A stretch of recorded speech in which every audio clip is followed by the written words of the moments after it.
Assalamualaikum warahmatullahi wabarakatuh. Salam sejahtera untuk kita semua.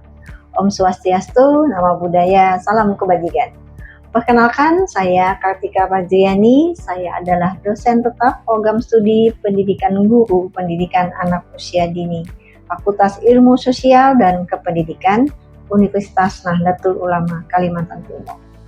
Video pembelajaran ini merupakan bagian dari pernyataan diri dalam unjuk kerja Tridharma Perguruan Tinggi PDD OKPPT sebagai salah satu persyaratan sertifikasi dosen tahun 2026, khususnya pada aspek pelaksanaan pembelajaran.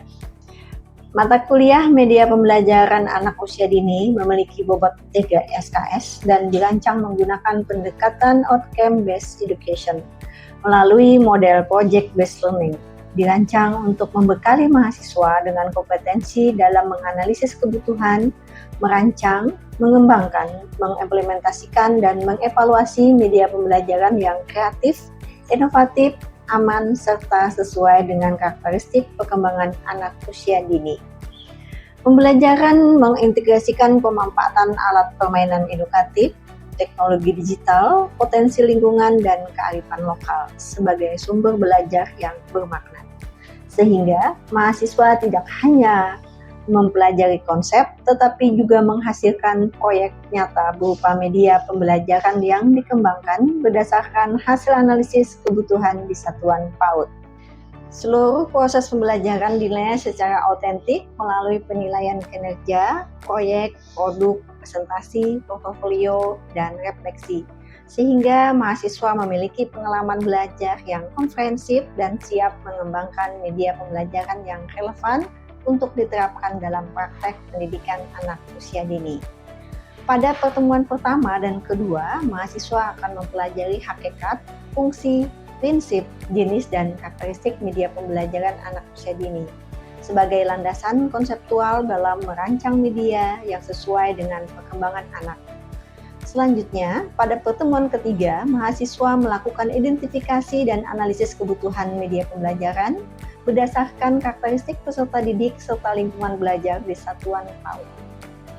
Berdasarkan hasil analisis tersebut, pada pertemuan keempat dan kelima, mahasiswa mulai merancang solusi media pembelajaran yang kreatif, inovatif, aman, dan sesuai dengan karakteristik anak. Kemudian pada pertemuan keenam, mahasiswa mengembangkan prototipe media pembelajaran. Hasil prototipe tersebut disempurnakan pada pertemuan ketujuh melalui presentasi awal dan penyusunan rencana perbaikan sebelum pelaksanaan ujian tengah semester.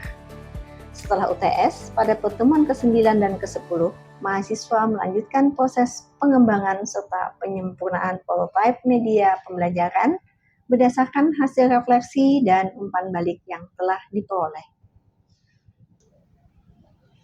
Selanjutnya, pada pertemuan ke-11 dan ke-12, mahasiswa mengimplementasikan media pembelajaran dalam kegiatan pembelajaran anak usia dini melalui kegiatan simulasi atau micro-teaching. Pada pertemuan ke-13, mahasiswa melakukan evaluasi dan penyempurnaan produk berdasarkan hasil implementasi, yang pada akhirnya akan menghasilkan hasil proyek melalui presentasi ilmiah dan pameran produk sebagai bentuk diseminasi hasil pembelajaran sebelum mengikuti ujian akhir semester. Pada pertemuan ke-9 ini, mahasiswa akan memasuki tahap inti proyek, yaitu pengembangan prototipe media pembelajaran berdasarkan proposal yang telah disusun pada tahap sebelumnya.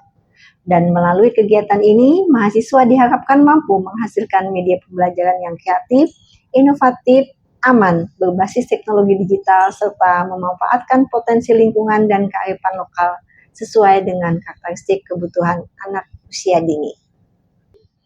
Adapun capaian pembelajaran mata kuliah pada pertemuan ke-9 ini adalah mahasiswa mampu mengembangkan media pembelajaran atau alat permainan edukatif yang kreatif, inovatif, aman, inklusif, berbasis teknologi digital, serta memanfaatkan potensi lingkungan dan kearifan lokal sesuai dengan karakteristik dan kebutuhan anak usia dini.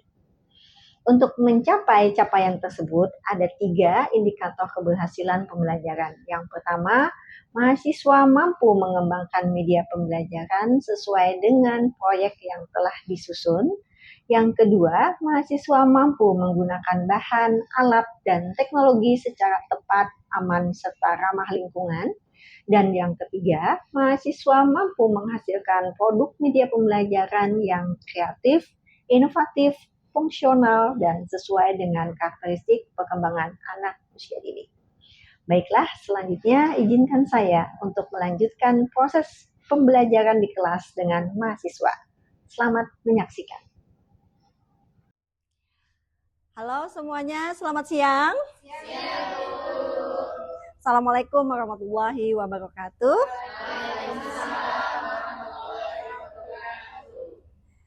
Apa kabar semuanya? Sehat? Oke, kayaknya malah belum semangat nih. Kita tepuk semangat dulu ya. Siap? Oke, tepuk semangat. Semangat. Semangat. Baik, sebelum kita mulai kegiatan perkuliahan kita pada siang ini, kita berdoa dulu ya. Menurut agama dan keyakinannya masing-masing. Untuk itu saya persilakan berdoa. Berdoa dimulai.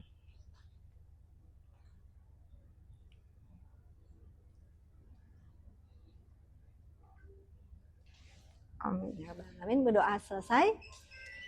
Kita ada capaian pembelajaran, yaitu bagaimana bisa memanfaatkan teknologi digital, literasi, dan kearifan lokal dalam pembelajaran anak usia dini. Sedangkan untuk CPMK-nya di sini kita menggunakan CPMK, harapannya mahasiswa mampu menganalisis kebutuhan media pembelajaran berdasarkan karakteristik anak, kurikulum, lingkungan belajar, dan konteks pembelajaran di PAUD.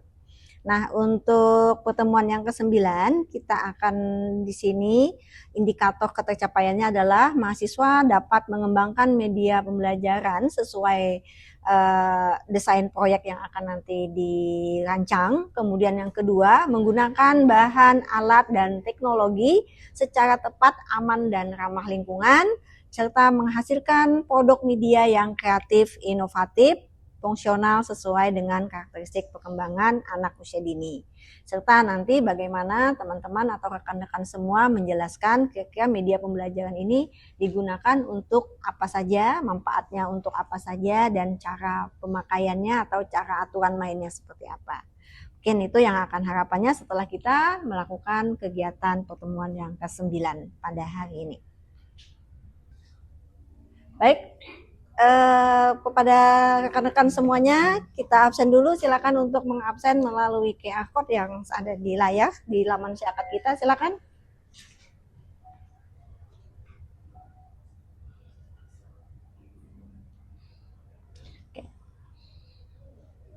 Baik, sambil menunggu yang absen, teman-teman sekalian, pada kesempatan siang ini kita akan merekol kembali materi kita yang kemarin di pertemuan ke-7 dan ke-8. Pertemuan ke-8 kemarin sudah UTS ya? Oke, bagaimana UTS-nya? Alhamdulillah. Ada kendala tidak? Tidak ada. Oke. Baik, sudah aman berarti ya? Aman. Oke.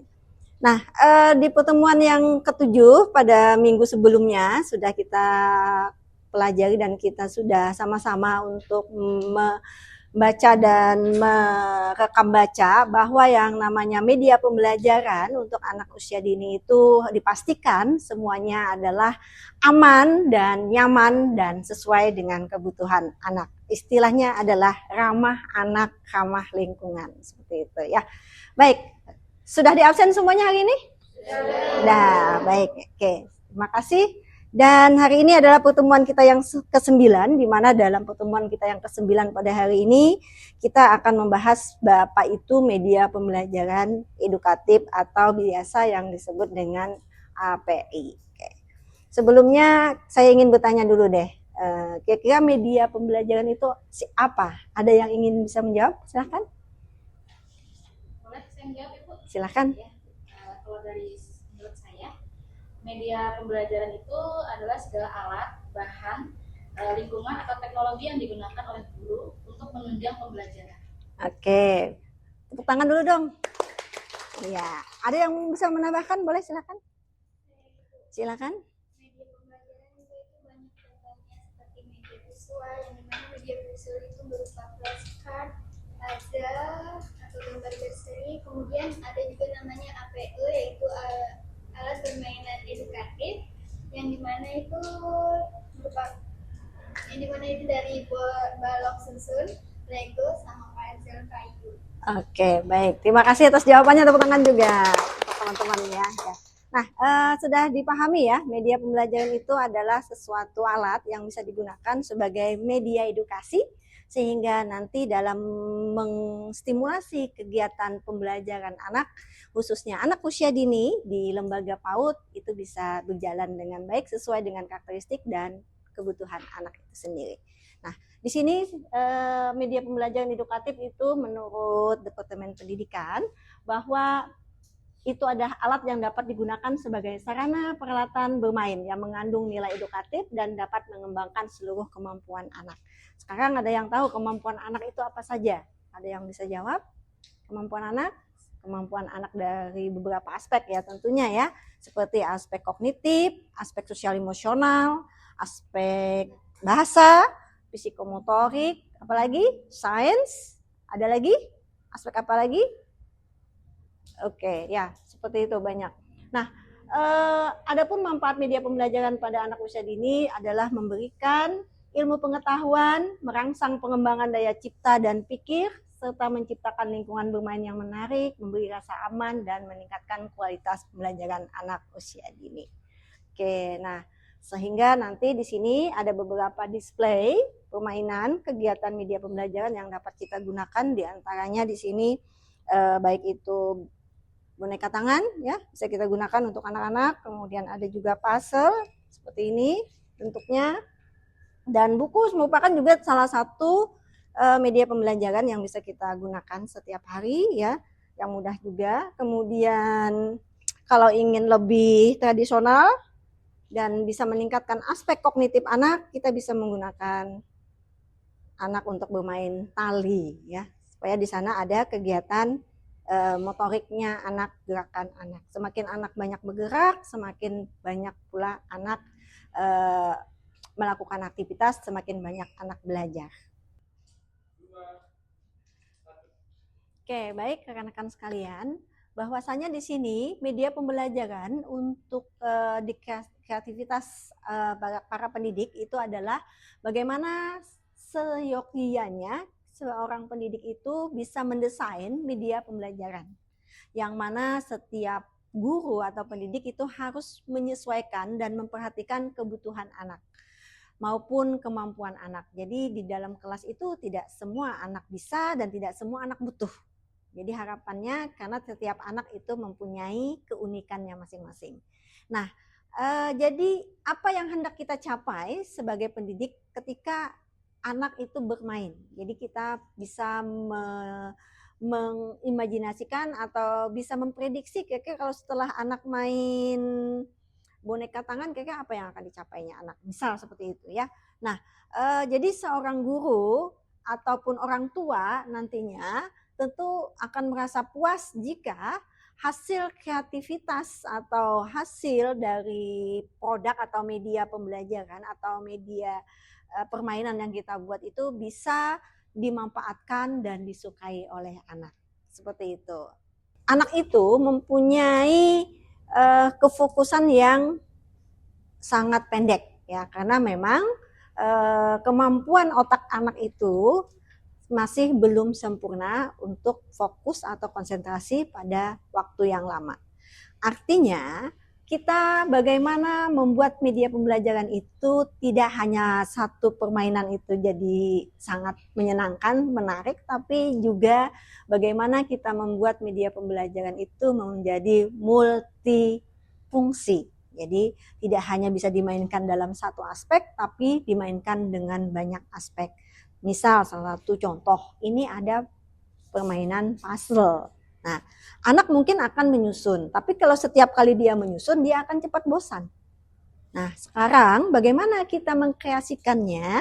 Kita bisa mencari kegiatan lain, misal kita simpan kepingannya dan minta anak untuk mencari di mana kepingannya berada, atau main sembunyi-sembunyian. Oke, mencari harta karun misalnya ya, dengan seperti itu. Nah, itu salah satu bentuk supaya tidak cepat bosan. Oke. Jadi, yang terpenting adalah dalam media pembelajaran atau permainan edukatif itu, yang pertama adalah alat permainan itu dipastikan ditujukan untuk anak usia berapa ya.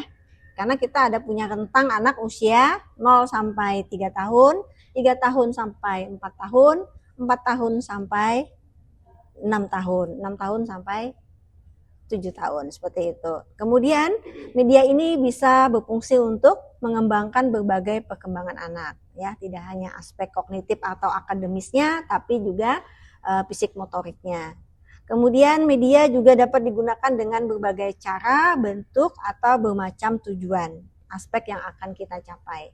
Misal kita ingin anak belajar tentang kognitif berhitung, maka kita bisa menggunakan media pembelajaran tradisional dengan bermain dakon. Dengan bermain dakon, anak bisa mengenal menghitung konsep jumlah bilangan. Seperti itu ya. Nah, seperti itu. Kemudian misalnya dalam pengembangan atau bermanfaat multiguna seperti tadi saya sudah sampaikan, misalnya puzzle ini tidak hanya sebagai anak berkonstruksi ya, mengkonstruksi bagaimana menyusun kepingan puzzle, tapi juga anak bisa nanti mengenal warna, mengenal bentuk, jenis tanaman dan lain sebagainya. Nah, itu maksudnya multiguna. Atau kemudian pastikan setiap media pembelajaran yang dibikin itu bermanfaat dan aman serta tidak berbahaya, seperti itu ya.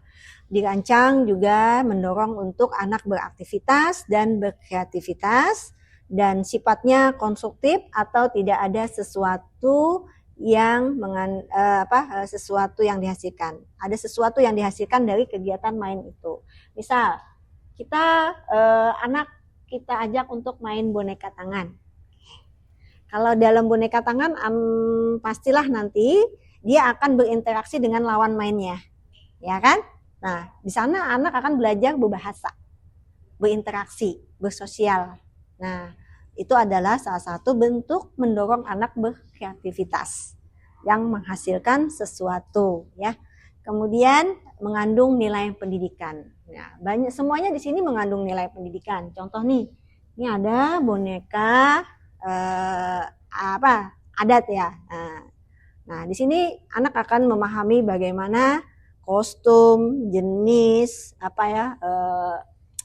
aksesoris yang dipakai oleh kita sebagai suku Dayak, seperti itu. Kearifan lokalnya lebih dikenalkan, seperti itu. Nah, jadi tidak hanya anak bisa senang bermain, tapi banyak nilai dan manfaat pendidikan yang dapat diperoleh dari kegiatan main tersebut.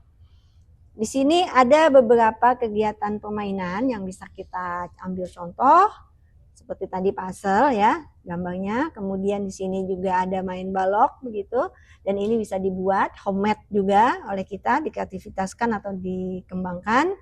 Kemudian di sini juga ada API juga seperti tadi menyusun puzzle juga yang tadi bisa terbuat dari apa saja, kepingan kayu, kepingan bahan-bahan bekas seperti ini bisa kita manfaatkan yang tidak terpakai di lingkungan kita.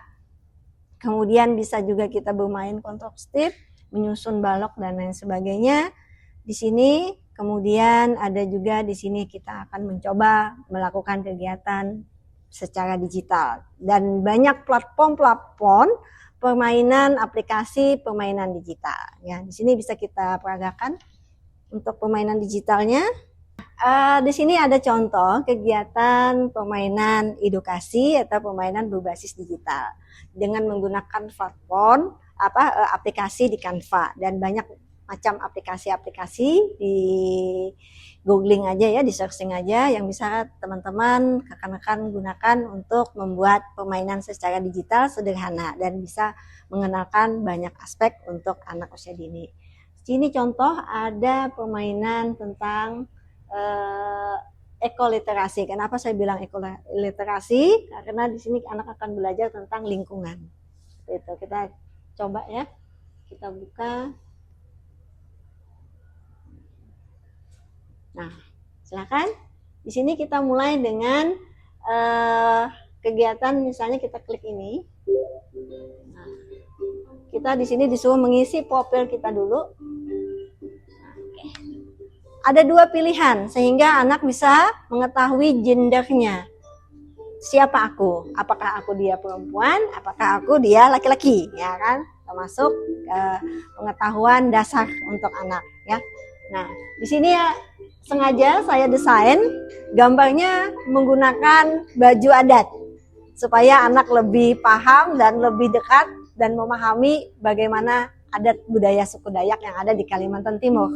Nah, di sini kalau perempuan seperti apa, aksesoris yang dipakai, laki-laki seperti apa. Jadi nanti dia bisa membedakan antara laki-laki dengan perempuan. Ya, misalnya kita pilih yang perempuan. Yang perempuan, lalu kita pilih di sini, tuliskan namanya, misalnya Tika ya. Oke.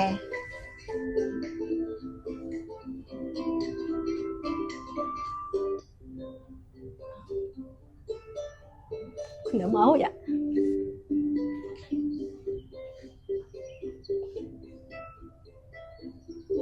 Halo teman, selamat datang di Ulangi. petualangan Eko Dayak.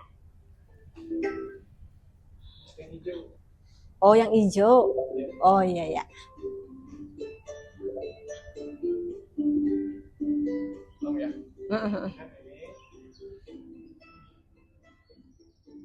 Tekan hijau. Pembelajaran berdasarkan ide kreativitasnya masing-masing ya. Jadi permainan yang akan dikembangkan seperti puzzle ini misalnya tadi ya. Ini dimodifikasi, dikreasikan seperti apa lagi. Sekira itu bisa meningkatkan aspek perkembangan anak usia dini. Dan untuk acuan dalam pembuatan tugas ini nantinya kita mengacu pada tabel berikut ya. Boleh dilihat di sini.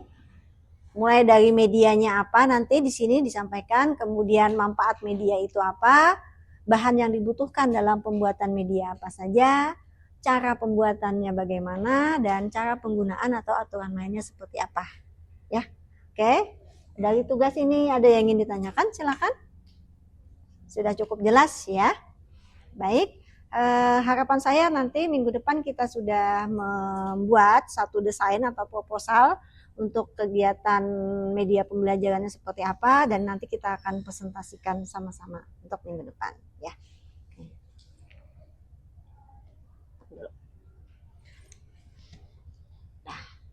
Sampai di sini kegiatan perkuliahan kita pada pertemuan yang ke-9 ini, maka dapat kita simpulkan bahwa media pembelajaran untuk anak usia dini itu dipastikan semuanya harus bisa menstimulasi semua aspek perkembangan anak, dan dipastikan tidak harus berbasis digital atau berbasis modern, tapi juga tradisional, tapi mempunyai banyak manfaat, multiguna, multifungsi, dan nyaman. Dan pastikan itu tidak berbahaya untuk anak.